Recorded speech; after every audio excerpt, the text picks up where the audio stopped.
What's happening, everybody? Shelton J, Think About It Radio, another Thursday. We're going to try to help you get loan ready with Marcia L. Smith, Realtor Extraordinaire, financial coach, mentor, all those good old things. So just tune in, sit back, take some notes, and relax and enjoy. Let's get your loan ready. Can you dig it? Miss Smith, how are you this morning? Fantastic. How are you? I cannot complain. It's another beautiful day in the city. So it is all good in my hood. No matter what it is, either fix it and keep on moving. You know, ain't no sense of dwelling on it. No sense of dwelling on it at all. How are you? Oh, I'm good. Just trying to get my whole day started. Get ready to do what I do.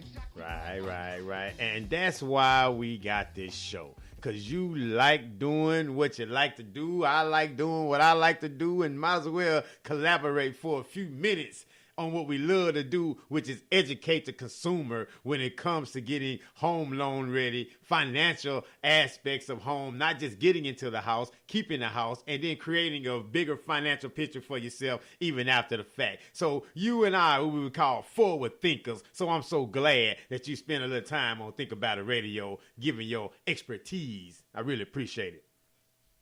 Oh, not a problem. Just want to get the word out to as many people that want to receive it.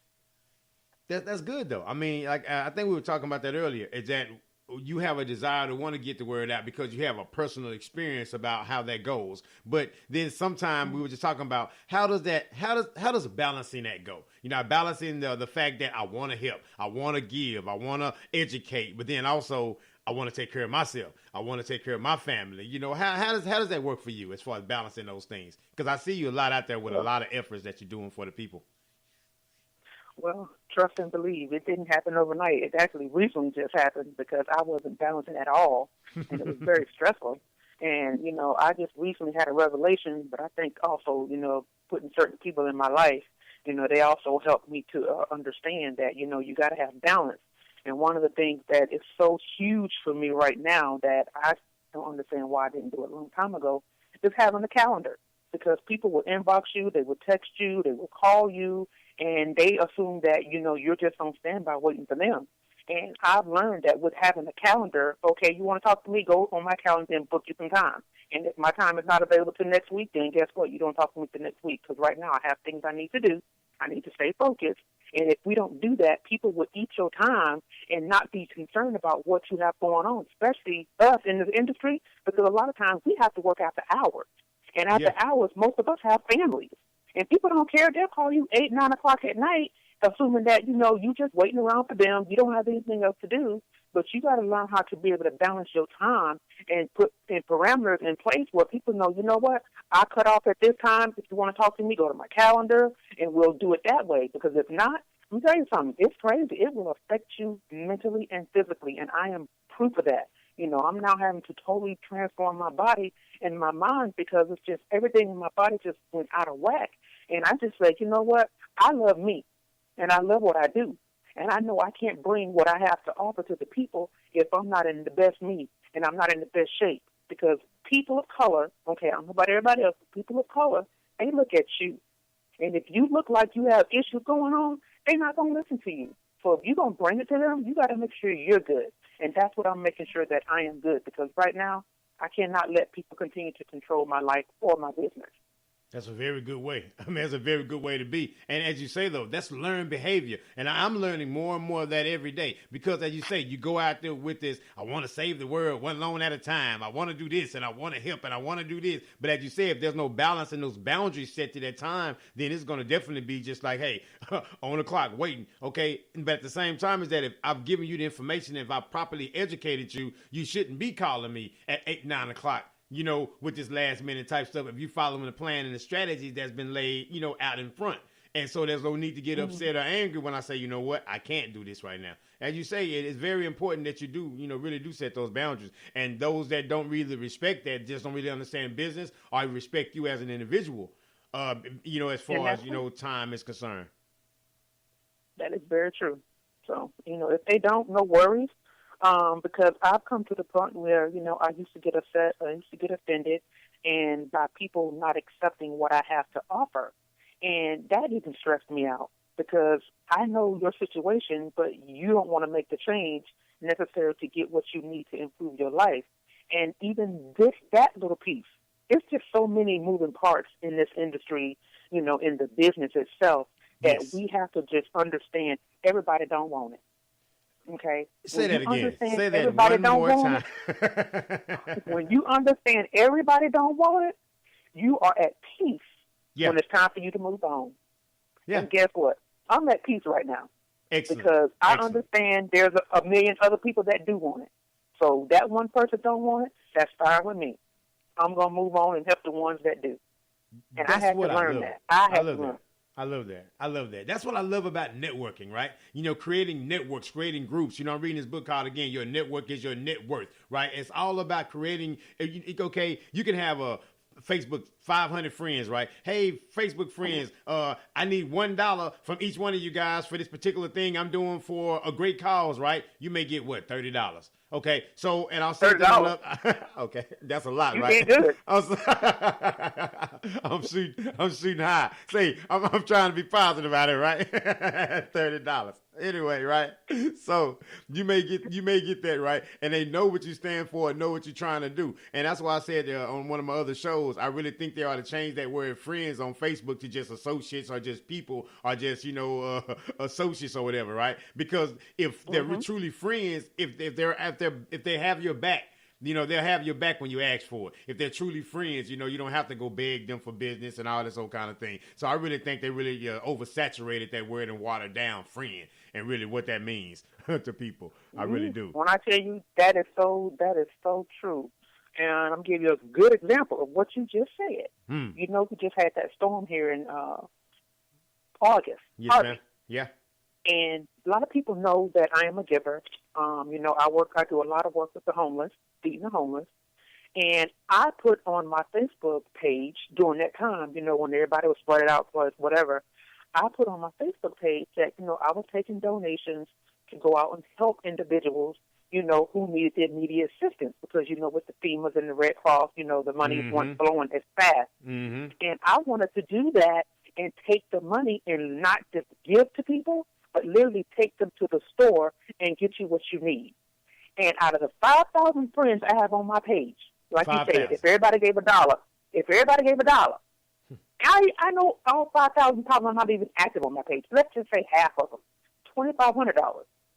Do you know I only got $330? I'm sorry, $313. Because Facebook just sent me the check last month, and it was going to my nonprofit. It didn't come to me because I have a nonprofit set up. Solid. When I tell you I was so disappointed, I didn't know what to do.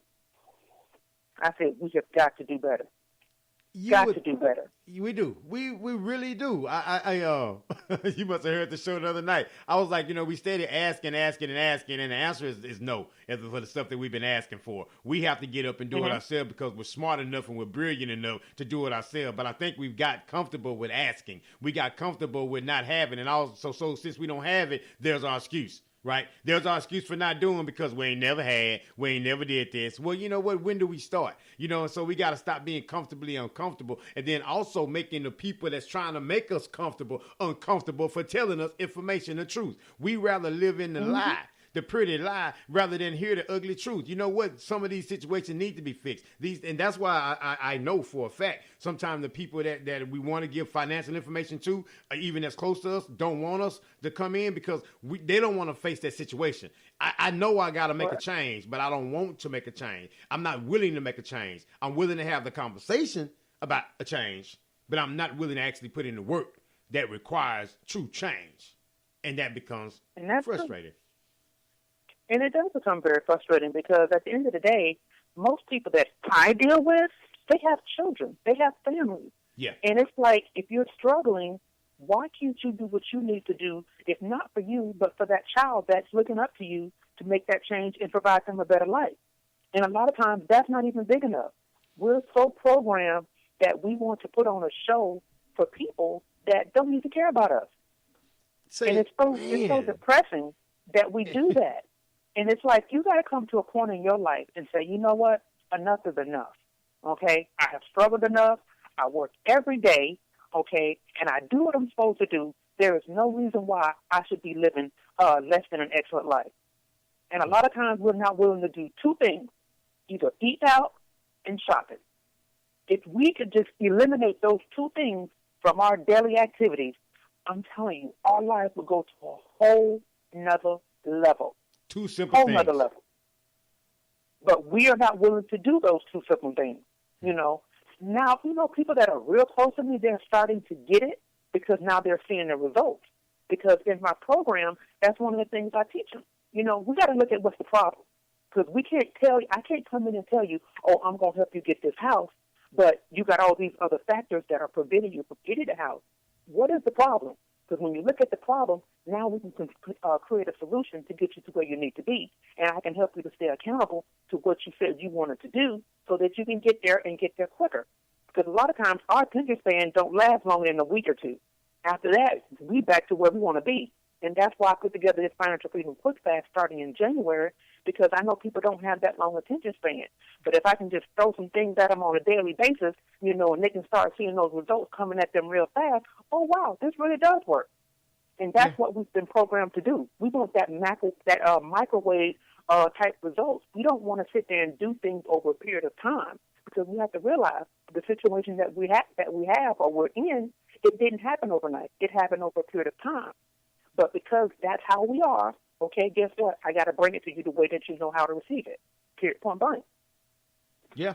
I mean, that's the truth, though. Just rip the freaking Band-Aid off. Just rip the Band-Aid off and let's begin the healing process, right? Let's face a situation. Hey, I make a lot of money. Hey, I'm blowing a lot of money. Hey, I'm not doing a lot of financial savvy things with my money. When do you start? Or, again, is the conversation about starting more entertaining, more salvageable, if you will, right? I think that has to be the mentality. You have to stop saying what you can't do. Language is important. Words, spelling, what you say is totally important. So to get ready for any process, any home loan process, any life process, anything you have to do, you have to have your mind right. If you don't have it right, then we can put forth all the effort in the world to educate you, to encourage you, to motivate you, to surround you with the right people, put you with the right connections, all that. But if you don't put forth that effort, then why should we continue to make something a priority to us? That's just an option in you. And that's not dissing you as an individual. Once it becomes a priority, we're available to still help because it's still a servant's heart. Still want to help the people.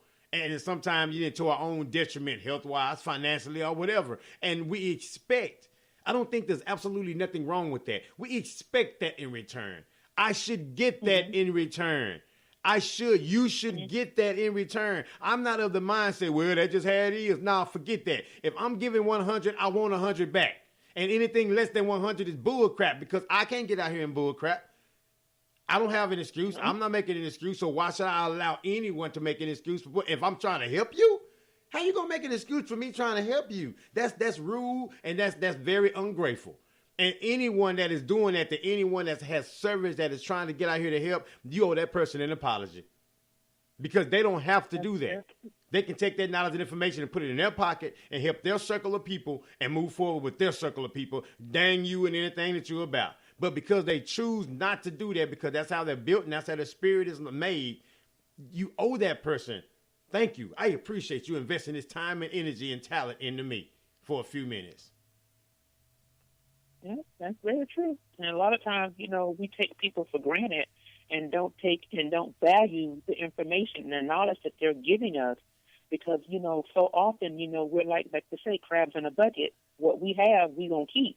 But we so programmed and think that everybody is like that. Everybody's not like that. There are genuine people out there that want to see us succeed, period. And I'm that person, and obviously you're that person. But they have to understand, if you get that connection with that person, don't waste their time. Don't waste it, period. Not waste their time. I used to waste a lot of it. Okay. Oh, my gosh. My wife used to be like, when are you off the clock? When do you just stop being available for people? Last night, I think it was around 7:30. I'm like, I'm off the clock. She was like, what? I'm like, there you go. Yeah, you have to. You got to cut it off.